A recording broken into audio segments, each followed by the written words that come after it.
I would like to thank Dr. De La Teja and the Texas State Historical Association for inviting me to this conference. And I've thoroughly enjoyed listening to all the speakers this morning. But I have the dubious honor of being the closer for this conference, as well as the after-lunch speaker. So I'm never quite sure whether I am supposed to keep you awake or try to wake you up. So anyway, I am pleased to be here. We have been given a time limit, as you've heard from some of the other speakers, and I always think of a quotation from Eleanor Roosevelt, who I've been doing quite a bit of research on myself. And she was a great public speaker, but she had to learn how to be a great public speaker. And the advice she gave about public speaking was that first, have something to say. Second of all, say it. And then third of all, sit down. So I will try to follow her advice. Well, I gave a similar talk on women and the Texas Revolution, and also women in public history and public memory. And afterwards, one of the members of the audience came by to talk to me after the presentation, and he said to me, "You know, your talk was both good and original, but the good part wasn't original, and the original part wasn't good." So I'm going to try to do better today on this talk, Claiming the Revolution, Texas Women in History and Public Memory. In my book, Women in the Texas Revolution, there's a chapter on that very topic by Laura McLemore. And so I've relied heavily on her research for this talk today, but it is one of the chapters in the book, and I think you'll find it very useful. Well, assembling here today, not far from the San Jacinto battlefield and the monument, I think it is striking to reflect on how large a role women played in both the history and the public memory of the Revolution. You know, until recently, women's roles as active participants was widely unrecognized, because since the early accounts of the Revolution was filtered through politics and the battlefield and treaties and spheres from which women, you know, were absent. But that, of course, has changed dramatically in the last few decades. Women were absolutely essential to the Texas cause, even if they were largely missing from the historical record. Now, there were, of course, multiple memories by women concerning the Revolution, and we've heard many of these memories today. You know, women at the Alamo, women at San Jacinto, Anglo women, Hispanic women. But the one memory that dominated was constructed by white elite women whose identity was tied to the Revolution through their ancestors, primarily their husbands or their grandfathers who had participated in the military aspects of the Revolution. Well, these memories were constructed by elite women at the time and then a little bit later, and they primarily were romantic, Anglo-centric, and a sanitized version of the Revolution. And this is one memory of the Revolution that has lasted through the 20th century, and some say even into the 21st century. Let's see if I can get that to work. Well, one of the earliest symbols of women claiming a role in the Texas Revolution is the image of the Goddess of Liberty that Jeff had on his PowerPoint as well, on the San Jacinto battlefield flag, with a slight wardrobe malfunction. The women of Newport, Kentucky had sewed the flag and presented it to General Sidney Sherman and his volunteers who were organizing in Tennessee to come to Texas and help fight for Texas independence. Well, of course, women at that time were not drafted into the Texas Army. They did not help write the Texas Declaration of Independence. They did not defend the walls of the Alamo, and they did not directly participate in the defeat of Santa Anna at San Jacinto. So, with their absence within those venues, the only way that they could contribute within the confines of their domestic sphere primarily was by doing things such as sewing battle flags, such as this one, running farms and plantations in the absence of their men, and providing food and lodging.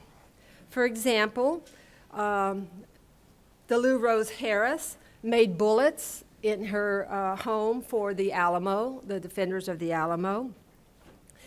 Emily Austin, who was, of course, sister of Stephen, contributed to the day-to-day operations of the Peach Point plantation.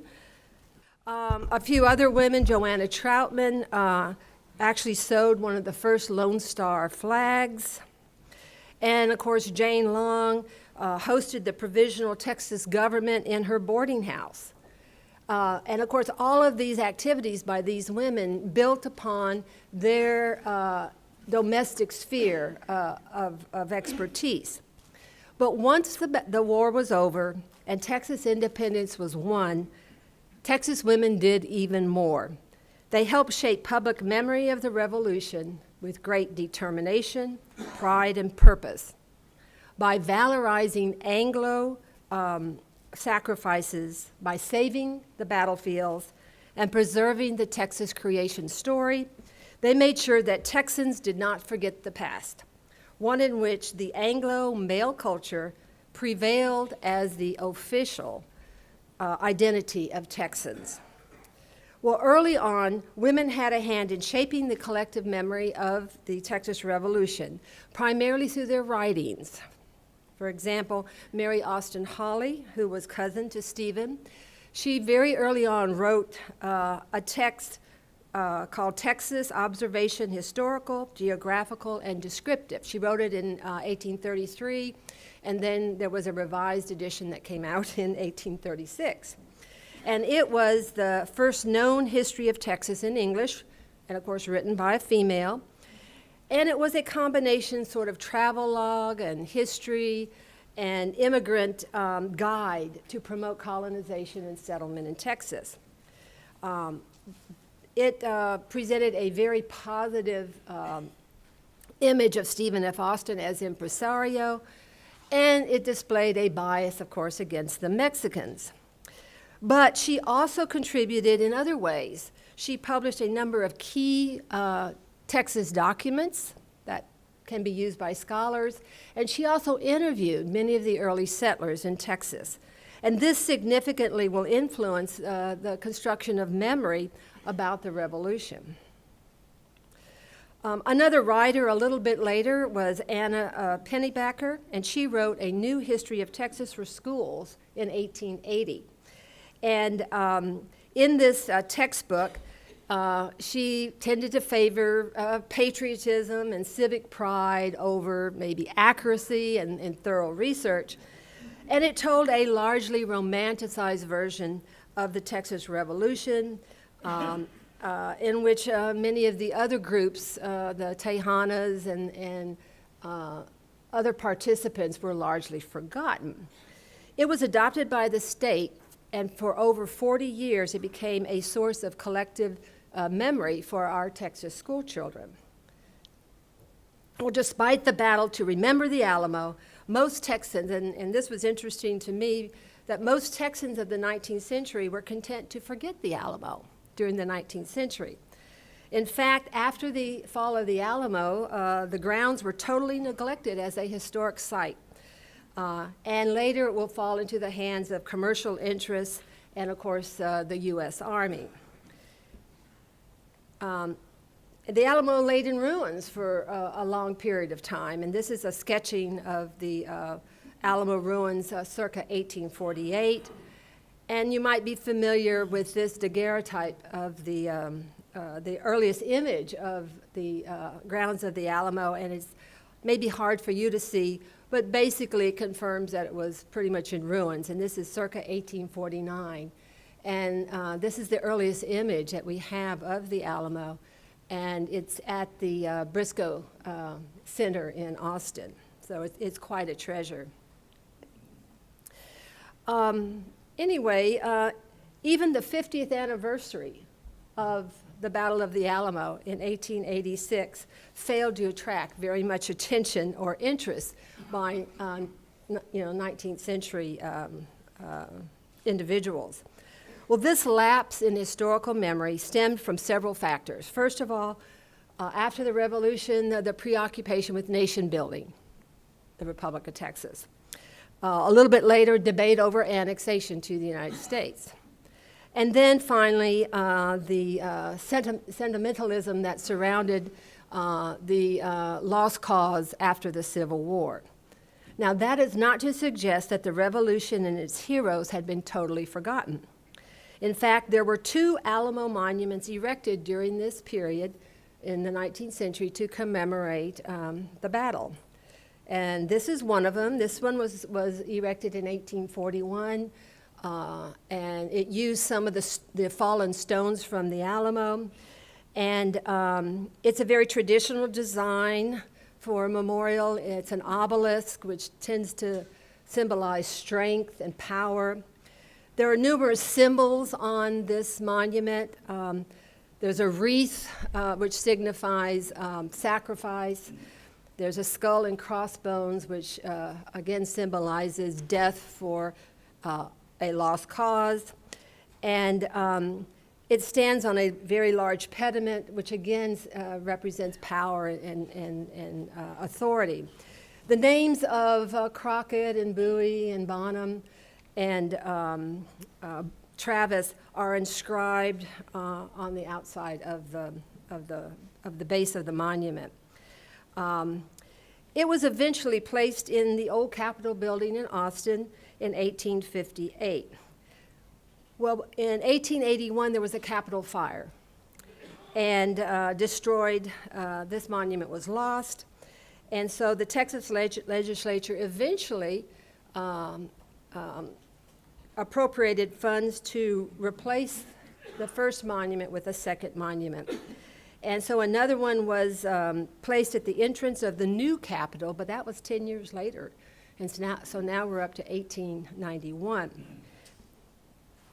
And that's what this one looks like.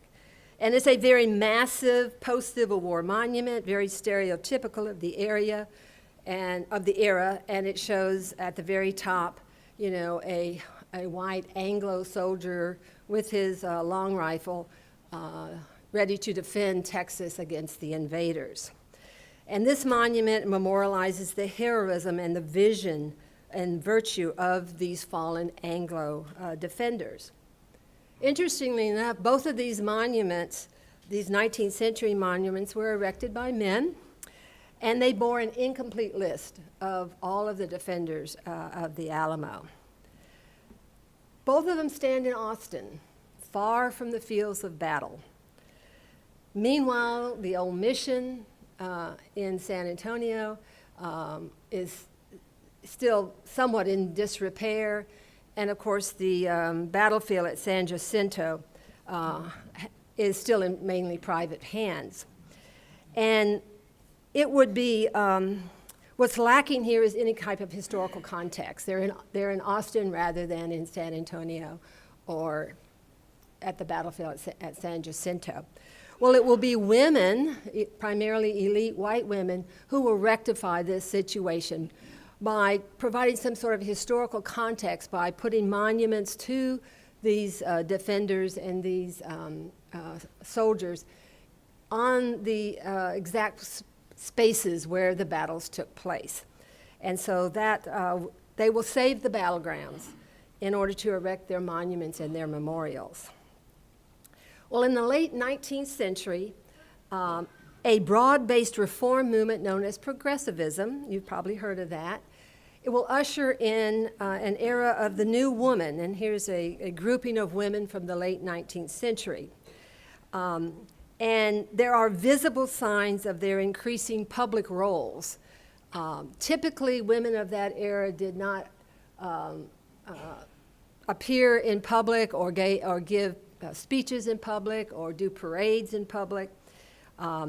They were primarily in the private sphere of the home and the family. But using the ideology of the separate spheres, these progressive women in the late 19th century banded together in women's clubs and hereditary societies to enlarge their roles into the public arena. And they would begin to embrace reforms. Now, these women have sashes on that are talking about votes for women, but that wasn't the only reform of progressive era women. They also wanted to eliminate child labor, improve schools, and establish pure food and drug laws. But along with these positive changes, organized womanhood, through their organizations and clubs, also identified another neglected area for their activism, and that was the preserving of Texas history for future generations. While men at the time could relive their tales of combat and they could join veterans groups, women had to look elsewhere for validation. So they claimed for themselves the role of defenders of the state's historical legacy. They wanted to make sure that women were recognized and their ancestors were honored, especially those of the revolutionary generation. Even if it was the same male Anglo-centric version of Texas history that had written women out of the historical record in the first place. In accordance with their maternal duties, they seized upon the idea of educating public school children and to inform them and let them know about the state's historical legacy. And they accomplished this in numerous ways. For example, they preserved documents from the Revolutionary period. They honored the veterans of the Revolutionary period. They tended their graves. They dedicated cemetery markers. They held patriotic parades. They're stepping out of their sphere to enlarge their ability to preserve the Texas history. They, of course, also saved battle sites, as I mentioned earlier, such as the Alamo and then the San Jacinto, helped save the San Jacinto battlefield. They also renamed schools, such as this one here in Houston, James Bonham Elementary. All across the state, schools were named in honor of these revolutionary heroes. This was not the only way that women, as self-appointed memory makers, could claim a place for themselves in the revolution. By shaping the public memory of these events, women could secure a culturally powerful role for themselves. Now, interestingly enough, for the most part, 19th century men appeared content to let women have this semblance of power, at least for a while. Since the prescribed feminine roles of the 19th century were in the private sphere of the home, women were not expected to interfere in politics or business. But when the men either failed to have much interest in creating memorials, or when they tried, they were relatively unsuccessful, the women refused to give up. According to historian Kelly McMichael, men's attitudes at the time probably had much more to do with the fact that they lived in a gendered society, where men were busy pursuing other interests, more manly interests. Men at the time were driven by competition and pursuit, and they took their identity mainly from the workplace, whereas women were driven more by patriotism and family and ancestral worship. And they took their identities from the domestic sphere and their association with the men in their lives, such as their fathers or their grandfathers. Well, by 1892, efforts by women to memorialize Texas revolutionary heroes and preserve sites began in earnest. One of the earliest organizational efforts by women was a group of women known as the Board of Lady Managers. And this group was instrumental in making sure that Texas was represented in the upcoming Chicago World's Fair. But when financial difficulties, and of course there's this minor thing called a depression that happens about that time, 1892, 1893, when men's efforts at fundraising, to build a Texas building at the World's Fair, when that sort of fell through, the women remained undaunted. They reasoned that since images of Stephen F. Austin and Sam Houston were scarce in public spaces in Texas, the lady managers should commission statues in the proposed Texas building of, quote, the foremost heroic leaders to whom Texas owed her existence as a free and civilized commonwealth. So the women eventually raised $25,000 for the Texas building that the men had given up on. However, they only had $25,000 for the building.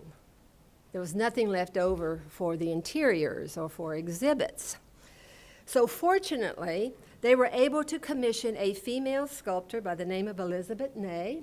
You probably heard of her.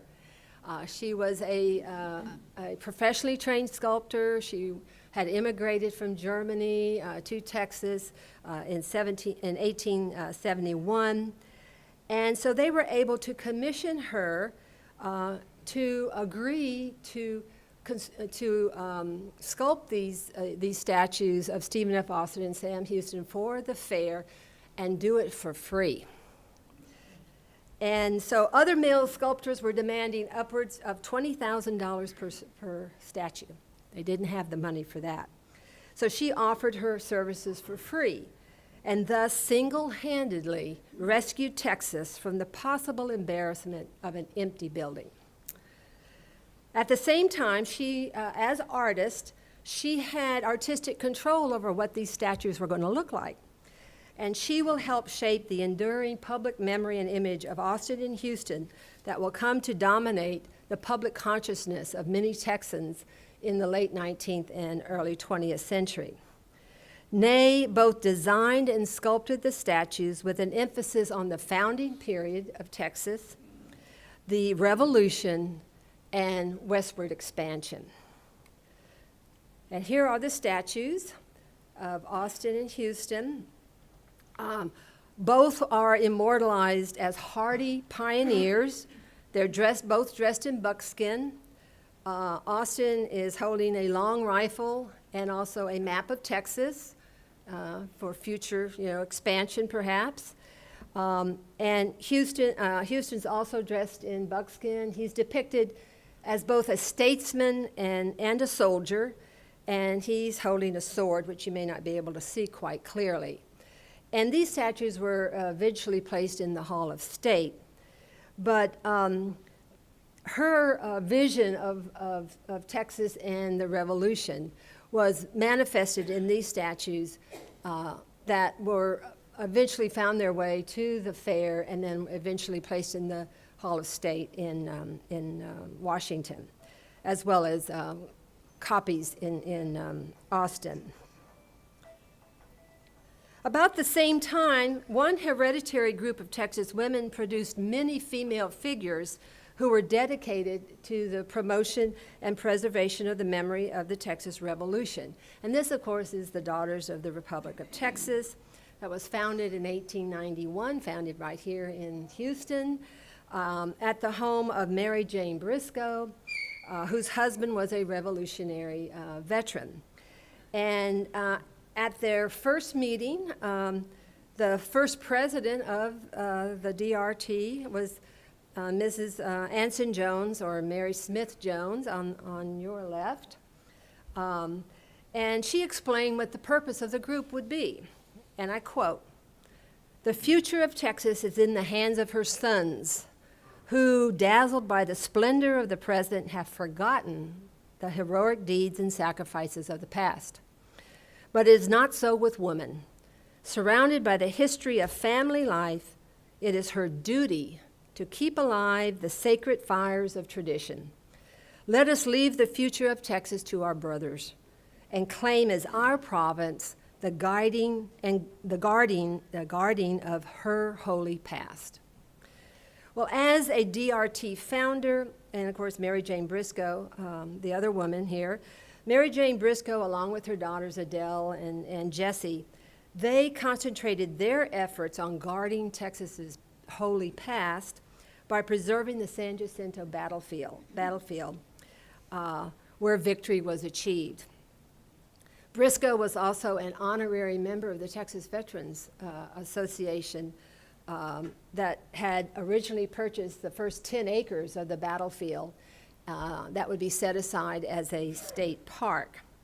Well, Briscoe carried this cause of acquiring more of the acreage of the battlefield to the DRT chapter and also to the state legislature. She was responsible, along with the veterans, of lobbying the state legislature to acquire more of the property and preserve, the battle site.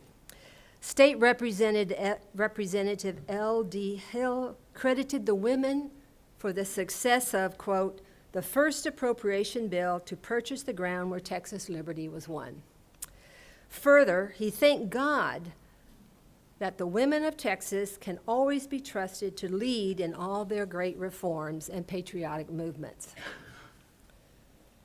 Now, Mary Jane's association with the Revolutionary veterans was long-lasting. And this is a photo of the final meeting of the Texas Veterans Association in 1907. And there's only about 5 or 6 of the veterans still alive at that point. And it was at this final meeting that the veterans passed a resolution that said, quote, the holy memories clinging around it should be merged into the Patriotic Association of the DRT, thus affirming the DRT's cultural hegemony in remembering and honoring the Texas past. Meanwhile, the Zavala chapter of the DRT in San Antonio embarked on another preservation campaign, this one to save the Mission San Antonio de Valero, known as the Alamo.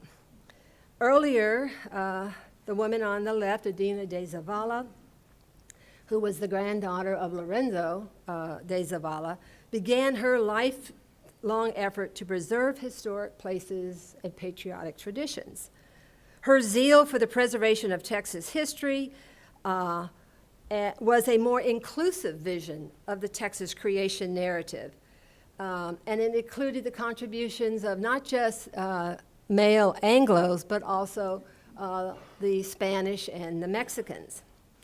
Her early efforts had included, she was already working in the field, and she had already helped to preserve 4 of the Franciscan missions in San Antonio, the governor's palace in San Antonio. She was leading the crusade to preserve that structure. And then, of course, the recognition of March 2nd as Texas Independence Day. So she was working very early on in the field. By 1892, the chapter then turned its attention to the Alamo grounds, composed of the chapel, which was owned by the state at that point, and the convento, or the long barracks, where most of the fighting had taken place. The latter property had changed hands many times and was currently owned by the Hugo Schmelzer Company, which was a wholesale liquor and grocery business, and you can see that very large, massive structure next to the church. Adina was fearful that the property would eventually fall into the hands of a hotel syndicate that was interested in the property, and it would be further commercialized. And so she was able to extract a promise from the owners to give the DRT chapter in San Antonio the right of first refusal should they ever decide to sell the property. And this is a picture circa 1880. And so there the situation stood until the advent of the 20th century. However, when competing values and historical visions clashed, a culture war erupted over the question, whose history is it?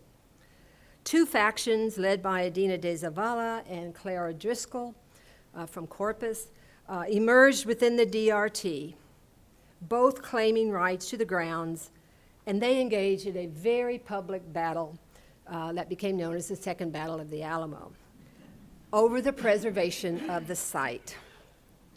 Let's see. While time restraints prevent me from going into all the details of this controversy, I would like to say, though, that both sides were ostensibly working toward the same purpose. That is the preservation of a significant revolutionary battle site for future generations. But their visions and their motivations diverged. The Zavala faction wanted to preserve the Alamo in terms of how it stood during the mission era, as well as a shrine to all Texians who are all fighting for a common cause. The Driscoll faction focused more on the church as its main feature, and they advocated a more park-like setting that would sort of provide some sort of noble inspiration for the future direction for Texas. Well, in the end, and I'm jumping to the end of a very complicated story, in the end, the dispute led to litigation and a nasty long court fight and controversy, which resulted in the Driscoll faction ultimately gaining custodianship of the Alamo and control over how Texans and others remembered the Alamo for well over a century. By the end of the second decade of the 20th century, a gradual shift begins to occur in those who are taking interest in historical preservation and commemorating the deeds of the revolutionary generation. Male politicians and businessmen and other forward-looking boosters wanted to build a progressive modern version of Texas. They considered women's groups, such as the DRT, as too sentimental and too nostalgia-focused to lead into the future. And with the coming of the Texas Centennial, a great celebration was being planned in 1936. And these men hoped to attract national attention that would spur some economic growth and adopt a more entrepreneurial vision for the future of Texas. And remember, this will be the 1930s, and of course, the Depression. So in the middle of a depression, we're going to have this great celebration of 100 years of Texas independence. Well, since memory, when you think about memory, memory is both what we remember, but it's also about what we forget, as you can see in this cartoon. So the story that was to be told and remembered in 1936 was to focus on the Anglo-revolutionary generation who tamed the wilderness, defended against the Mexicans, and laid the foundations for a modern Texas. The story that was supposed to be forgotten in 1936 was the very recent unpleasantness known as the Civil War. Slavery, defeat, the military occupation, as well as the others in the revolution who contributed to the success of the Texas cause. Well, as they began planning the centennial celebration, the two themes that they would emphasize would be patriotism and commercialism. And you can guess which one will win out. Patriotism by remembering a version of the past that was largely a white, heroic male narrative, devoid of Hispanics or blacks, Indians, or women. And commercial by showcasing Texas as a land of economic opportunity and potential prosperity. But if Texas was going to be successful at hosting a large centennial celebration, it would require individuals with experience in the public realm, areas that few women had knowledge or expertise. So as we lead up to the opening day of the centennial celebration, it will be prominent, forward-looking men in the financial, political, and business worlds who will dominate leadership positions, as you can see by this front page of the Texas Centennial News. And this was going to be the biggest civic enterprise ever attempted at up until that time for Texas. While women were certainly involved in the centennial celebration and the promotion of an Anglo-Texan identity, which was already in place by the end of the Progressive era, the roles that they primarily took during the celebration was not at the conference table, but were in areas of trying to temper too much commercialism and the patriotic aspect of it. And as a result of their participation, we do begin to see some of those memorials find their way onto the battlefields and giving some historical context to those battles. And of course, as a result, we have both the Alamo Cenotaph in San Antonio being placed as a memorial to the defenders, as well as the San Jacinto monument just down the way here. Well, in closing, it is widely acknowledged that elite women's groups played a major role in preserving and shaping the public memory of the Texas Revolution. Their newfound activism was a continuation of their womanly sphere. They found for themselves meaningful work and also prominent places in their communities. While it is true that only a small percentage of women join these groups, their influence far outweighed their numbers. To their credit, women significantly added to the knowledge of Texas history by saving historic sites, promoting Texas history in schools and libraries, and locating valuable historical documents. In fact, sometimes the people who really knew where the diaries and the primary material were the DRT and other patriotic groups, which I might say would become particularly helpful to a new fledgling TSHA that was organized in 1897. Even today, the DRT's version of the Alamo narrative and the revolution continues to inform public history, even though the new Texas historians have certainly made some inroads into that interpretation. As archivist and researcher Laura McLemore, who I mentioned earlier, who wrote a chapter in my book, said, quote, "It is reasonable to conclude that Texas women had a greater hand in shaping Texas memory than any historians who preceded them, and perhaps even followed them." Women may not have always had their names inscribed in the historical record, but women exercised considerable cultural power by shaping our understanding of the past, even if it was a narrow male Anglo-centric narrative, by molding the memory of future generations, and by claiming a place for themselves as memorializers and preservationists of the Texas Revolution. Thank you very much.